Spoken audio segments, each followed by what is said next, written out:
Hi everyone, welcome to Backstage Classical Conversations. I'm your host, Katrina Stroud, and I'm a classical violinist pursuing my master's in music at the University of Michigan.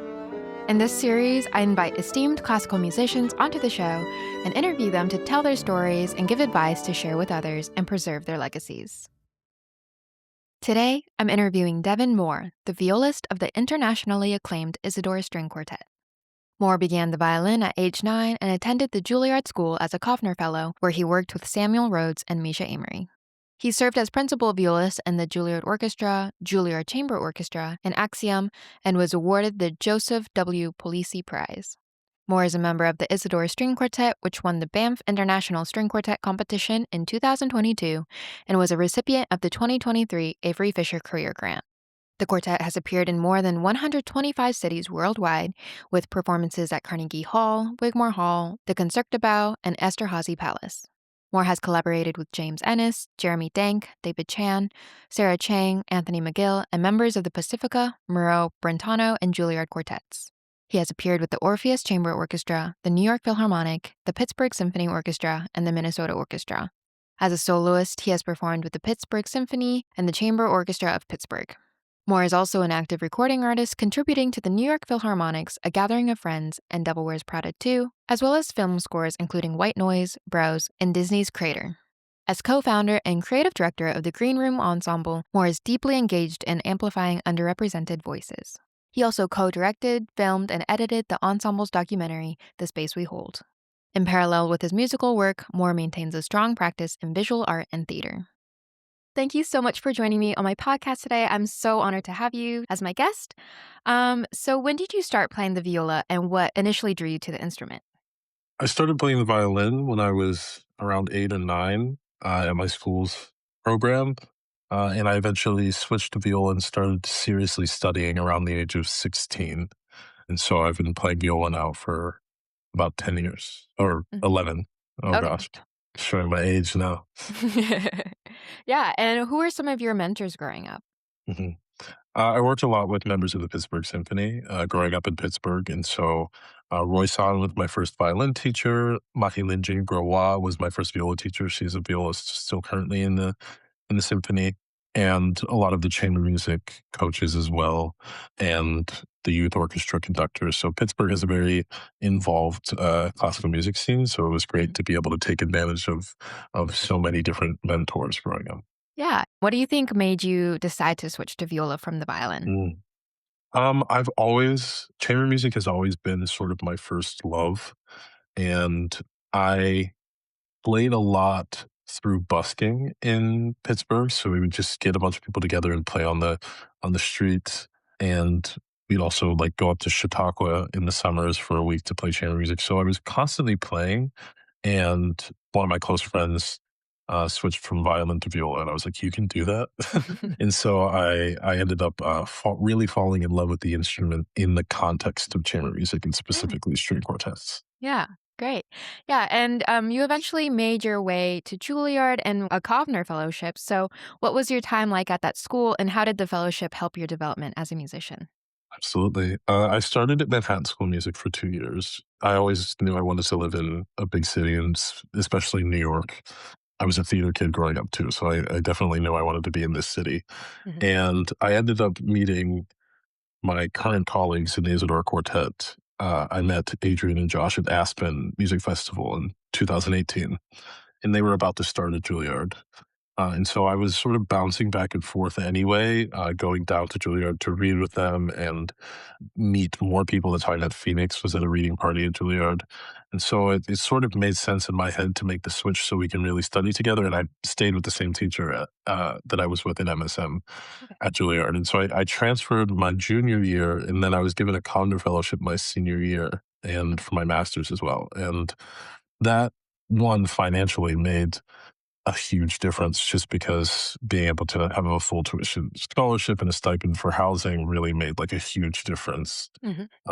But also the network of Kovner Fellows as well, and the opportunities that you get. You know, you get to go to the Met. You can get tickets to the Met or to the New York Phil, and are able to connect with other musicians too on really interesting projects and things like that. So, yeah, it was a big honor to receive a Kovner Fellowship, and yeah, it's a really incredible thing that they have to offer.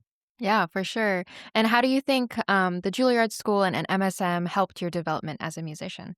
I think first and foremost, especially in New York, because there are so many various music institutions, just the people that you're around, Mm. colleagues, like being in the same room as so many other people that are huge nerds about chamber music and have really interesting projects that they're doing. I wanted to be in a space where I was surrounded by like-minded individuals, and then secondly, I would say the mentors, the people available to study with. I mean, at Juilliard alone, some of the best chamber musicians in the world at various stages of their careers are available for coachings Mm. and for mentorship. So I would say those two things really had such a profound impact on my development in school. Yeah. And going into college, what were some of your career aspirations and how did they change while you Mhm. were there? I've always wanted to be in a string quartet. That was something that I remember saying when I was in like middle school or high Wow. school.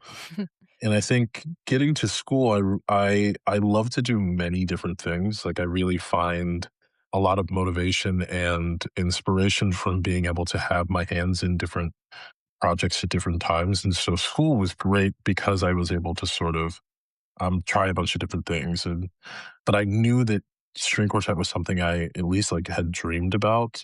I didn't know when or how that would happen, but I just played with as many people as I could when I was at school, just trying to, do so much searching for the people that sort of had the right fit from an early stage. Yeah. And you talked a little bit about how you met some of the Isidore members, but how did the quartet officially form and how did you choose the name? Since I knew that Adrian and Josh were about to start the freshman year, of course, I went down to read with them. That's how I got introduced to Phoenix because he also started in that year since I'm a year older. But reading party culture is very big in a lot of major cities with conservatories or universities, but Mm. especially New York. And so we really cultivated the early stages of this quartet in that specific environment, which has an element of play and fun. And it's this very serious art form that's not taken too seriously in those circumstances. Yeah.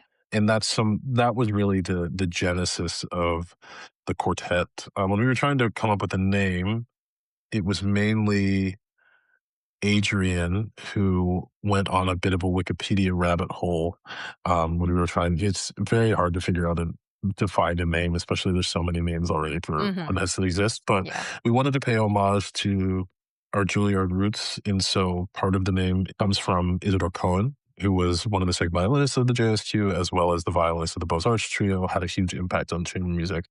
But to also pay homage to the roots of our quartet, Isidore was a Greek monk who introduced vodka to the Russian Tsar. And so that's sort of a nod to the very fun chamber music reading parties Yes. that we got our start at. Yeah. That's funny. That's amazing. And so you eventually went and competed at the Banff competition and won the grand prize there. What was that like and how did that change your career? I would say we worked really hard in our early stage, but we had no concept of this could be a thing that would be a job. I mean, it's obviously we knew that people were in quartets, but we cared about playing well and doing well by our mentors. And so when we applied to Banff, I don't know if they know this. I don't even think we were technically together long enough to have applied for Banff, like to qualify, Wow. because the pandemic sort of threw, we started working together in 2019 and then a few months later we got sent home. I see. And so there's about a year and a half in there where we weren't really able to work as a quartet. And then 2021 rolls around, it's time to apply for Banff. And we're like, that's kind of 3 years. But we had no expectations. I mean, I had never done a major competition outside of school before this one, and we had never competed as a group. And we spent the summer or the few months beforehand at Ravinia Staines Institute, and that was really helpful. Just to have 5 weeks, we lived in a house together right next to campus and just drilled that music into the ground, Yeah. just so we were prepared. But Banff was honestly one of the best experiences of my life. And despite competitions being so unbelievably nerve-wracking, they've cultivated this energy that still puts the spirit of chamber music at the forefront. So everybody gets to play almost everything at this Oh. competition. Hmm. No one gets cut after the first round. So you're playing 4 rounds minimum. And the team and the panel of judges want to hear your voice more than anything. And so I think it cultivated this energy around like everybody actually really does want you to do well, not just when people say that and then competition you get there and it's terrifying. Yeah, yeah. Um, yeah, they did a really amazing job at making that like a life changing experience. And then of course winning the competition was kind of a whirlwind, and we went from 0 to 100 like very, very quickly. Yeah. Um, and so, yeah, it changed that day. It sort of, our lives changed drastically. Uh, Yeah. Can you explain, like, in what way that shift mhm. happened and how you dealt with all that? Oh, yeah. I mean, just based on concerts alone, I mean, we went from like, I want to say 2 or 3 public performances before Banff to anywhere between an 80, 90, 100 concert season Wow. right off the bat. So we left in the middle of our master's degrees to pursue this full time. We started an LLC together and figured out how to put programs together and run a business and how we like to tour and figuring out that lifestyle. So it was the very first few years were both like the highest possible highs and the lowest possible lows, of course. But I think it was I'm glad we did it the way that we did, because you sort of just throw everything at the wall and see what sticks. And so now that we're 4 years out of the competition, we've been able to really find our footing and get into a flow that works for us. But yeah, at first it was definitely like, you know, no one knew about the Isidore String Quartet before we got there, Yeah. besides some of the people we went to school with. Yeah. And, what does a typical rehearsal look like for the quartet, and how do you deal with conflict resolution? Yeah. So when we're in New York, for instance, and not touring, we just have rehearsal right before this. So like 12:45 to either 4:30 or 5 sometimes. So anywhere between like 3 to 4.5, 5 hours, 5 days a week. And it's an interesting thing. We're oftentimes rehearsing something that we're playing many months from now and not the things we're playing like tomorrow or the next day. It's a Okay. good mix of like trying to figure out when to learn repertoire so that it feels settled in there for when you start to tour, because learning it and putting together an interpretation versus having to be able to execute it in any circumstance, I've learned is a very different thing. And so it's like there's 2 different versions of what rehearsals can look like. I see.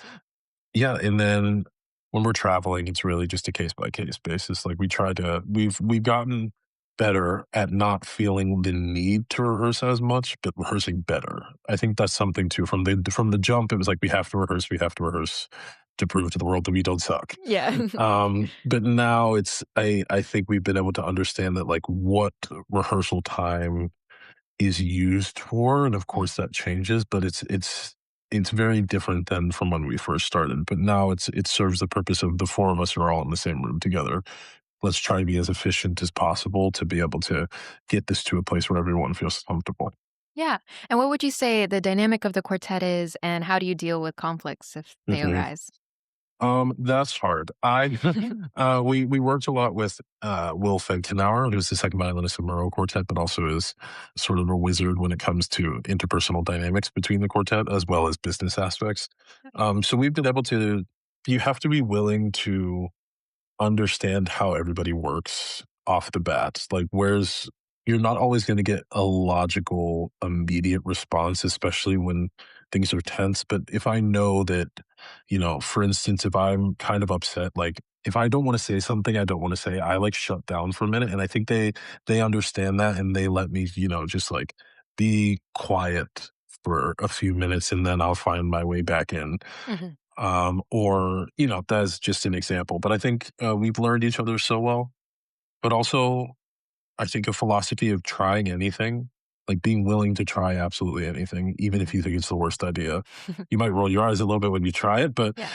that is a good philosophy that we've tried to adopt as much as possible, and so that means that even if we come up with a decision, like, we've been able to, like, understand the boundaries of what we're working with. Yeah. Yeah. How did you all decide on the repertoire on your debut album, Adorations, and how do you usually choose your repertoire for performances? Mhm. For the album in particular, we recorded it in 2024, and this was we went back to Banff to play at the festival, recorded the album, then flew to, I think, Salt Lake City to start the season. So it was very much like a get in, get out situation in terms of scheduling. And we knew we only had 90 minutes. So we put together a list of pieces that sort of captured those first 3 years of touring in the very early stages of the quartet. Haydn, of course, was the first thing we ever played at Banff, and we were fortunate to win the Haydn Prize there as well. And so that piece, I mean, we played it like 200 times. I don't even think we rehearsed it before we recorded it. Well, Um, and then the Mendelssohn was one of the first things we actually ever played together at school. And then we added it to our season after in like 2020, 2024. And it's just that piece, he wrote it right after his engagement, or sorry, his honeymoon rather. And so it's just like filled with life and optimism, and we just really connected with that. And then of the Barber and the Price is where we really got the name for the album. Um, we stumbled across an arrangement of Adoration, and it's so simple but such an effective, like calming, almost prayer-like little piece. mm, And so as we were putting these together, we wanted to dedicate it to Joel Krosnick, who of course was the cellist of the Juilliard String Quartet, and really probably one of the only reasons we're a professional string quartet today. mhm, He taught us so much as musicians, but most importantly as people, like sort of how to live your life. mhm. And so yeah, we just wanted to like put together an album that was almost like a time capsule of where we are in this moment. Yeah. When we were recording it as well, we tried to do like big takes and make it feel like a live performance, like just a snapshot of what we sounded like that day, as opposed to getting super, super neurotic about it being a Yeah. recording. Yeah, that's amazing. And so Isidore has now performed in many venues and a lot of really prestigious ones. Is there one that sticks out to you for any particular reason? Mhm. I can give two answers. I think for like the big halls or like the places where I thought I was gonna like piss myself, it was definitely Concertgebouw. Mhm. I got to play there with the National Youth Orchestra in 2016, Ok. and that was my first time like leaving the country and going over to Europe. And like I remember just being inside that hall and like the sound, the acoustics of Concertgebouw was like unreal. So getting to play in the Chamber Music Hall almost exactly 10 years later was really, really cool. Mhm. So that one was really awesome. But I think honestly, like we really love like some of the smaller venues in not the bigger cities that feel super intimate, Yeah. almost like a house concert. Mhm. Yeah, I mean, there's so many incredible places, but I would say Concertgebouw is one that really sticks in my brain Yeah. as like a I always wanted to play there. Yeah, for sure. And do you have any, like, funny stories from any concerts you played with the quartet? Oh gosh, I have so many. What's PG enough to talk about?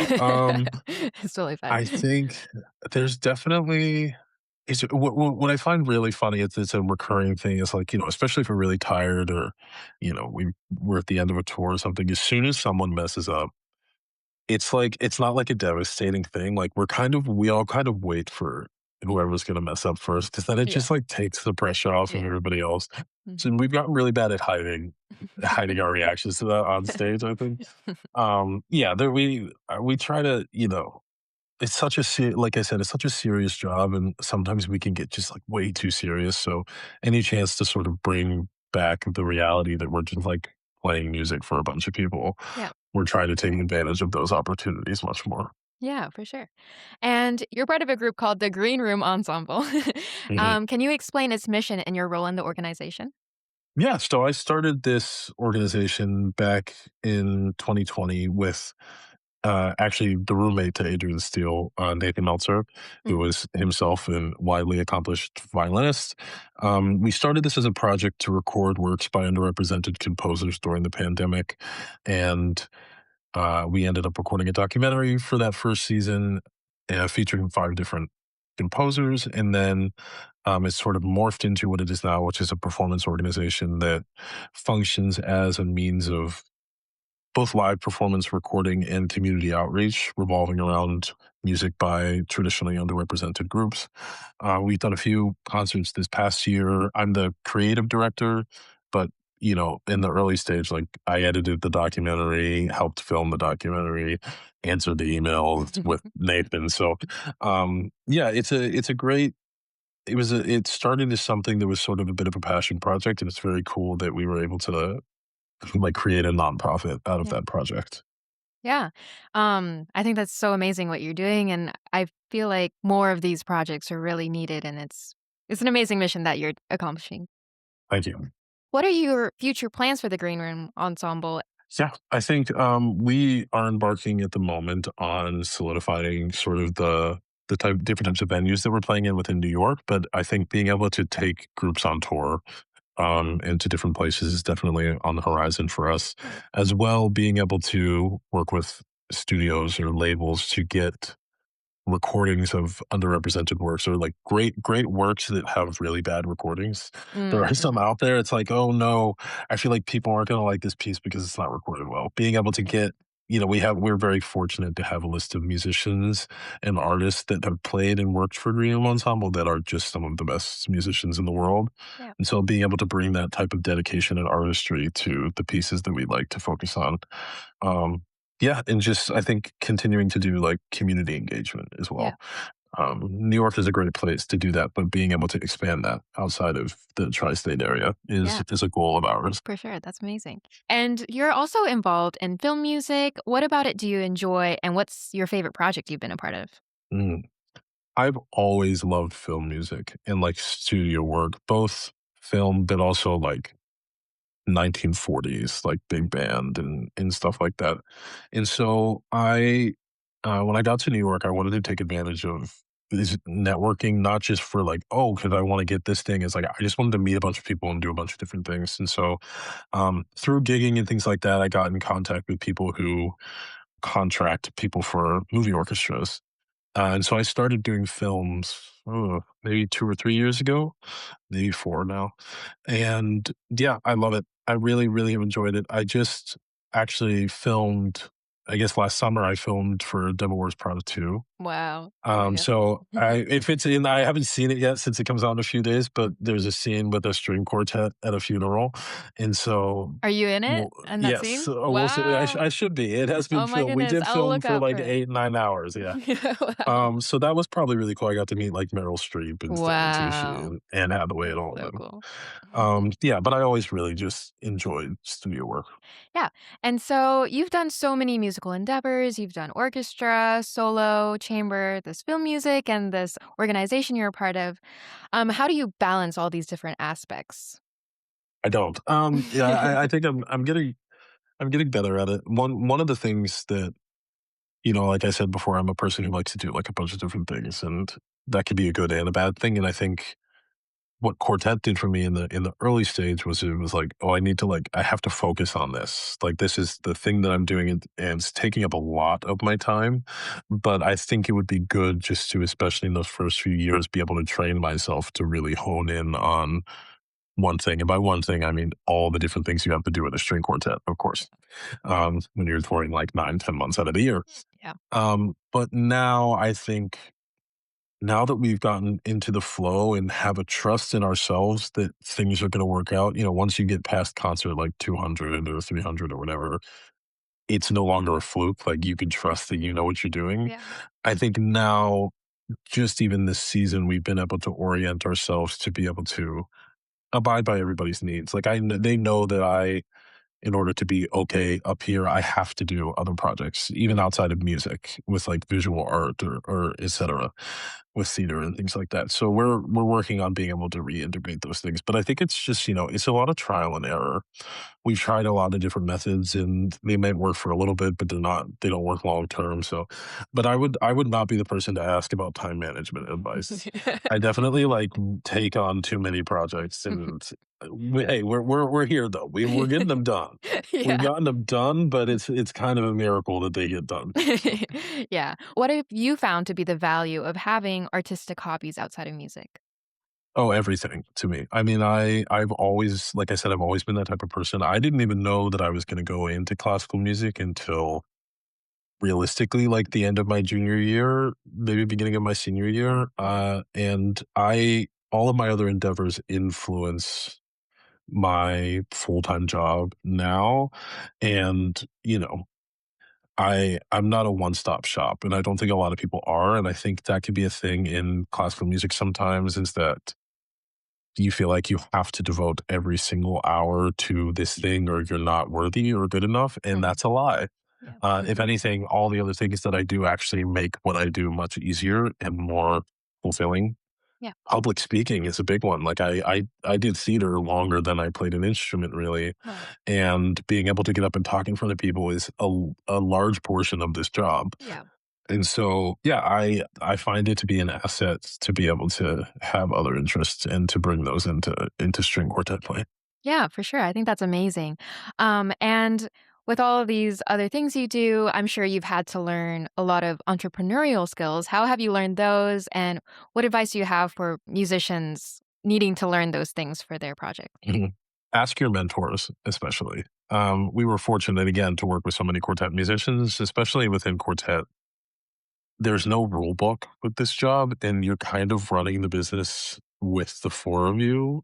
I mean, you have a manager, but I think people have a misconception of like what managers actually do. Like, they're not getting me to do their work, or Yeah. they're not it's not like having an assistant, of course. So, I think in relationship wise, I think it's important to sort of sector your relationship with your colleagues into three categories, which is a business partner, a musical partner, and a friend, and sometimes if I'm arguing with you musically, that doesn't mean the friend one has to suffer from that. Yeah. I mean, of course, they blend together. There's nothing's black and white. But with the business aspect of things too, like being able to switch hats and understand, like, oh no, I'm also your business partner, so that requires a certain amount of time, energy, efficiency, dedication, etc., in order to make this work. Yeah.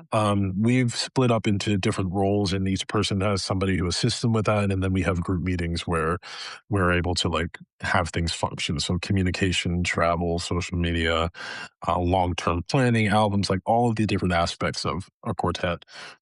We all have our hands in them, and one person will spearhead that, but it's kind of, an ever evolving organism, if you Yeah. will. Yeah, I think that's great.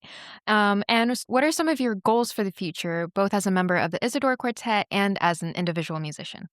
Mhm.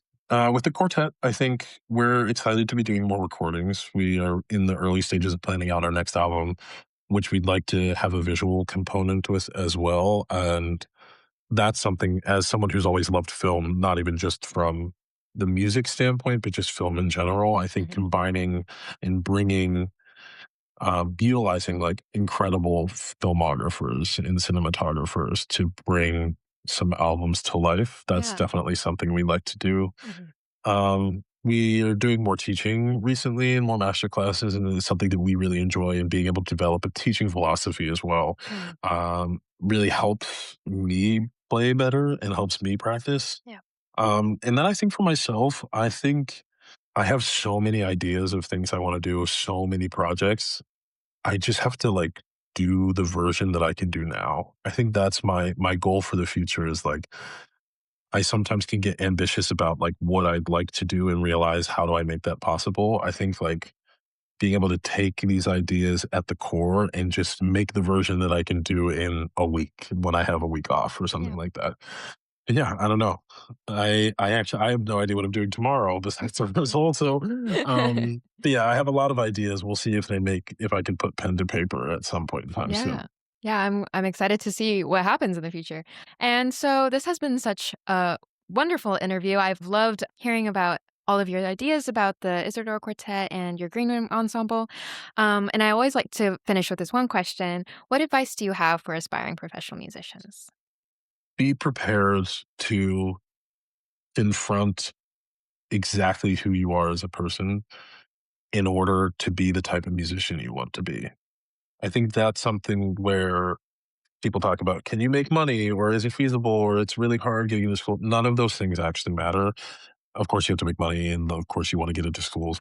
But um, in order to be the musician you want to be, you have to, you have to like really like put a mirror to yourself in a lot of ways, and continue to grow and change. And so, being prepared for that and willing to do that, no matter the circumstance, is, I think, the only prerequisite for being a professional musician. If you're willing to do that type of work, then you can do anything you absolutely want to do. Yeah, that's amazing advice. Well, thank you so much. I've really enjoyed this Yes. interview.